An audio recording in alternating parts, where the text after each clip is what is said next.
baklja gori, majk zažaren ko pornića, vi drkate oprosti.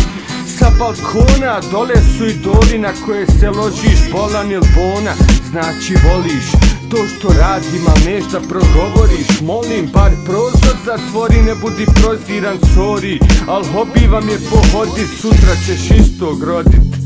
Zenički do kosti odgojit ćeš pokušat, al blokovi grada su motiv.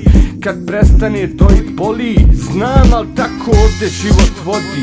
Majko, nije više Tito nego neka nova 3. Oprosti, nisam kriv ja što rođen sam u svim tim govnima.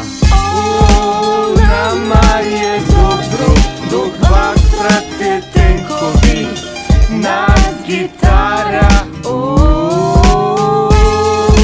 Jebem vam mater, pušite kurac meni i od moje generacije komunjare stari. Nama je dobro dok vas prate tenkovi, nas gitara.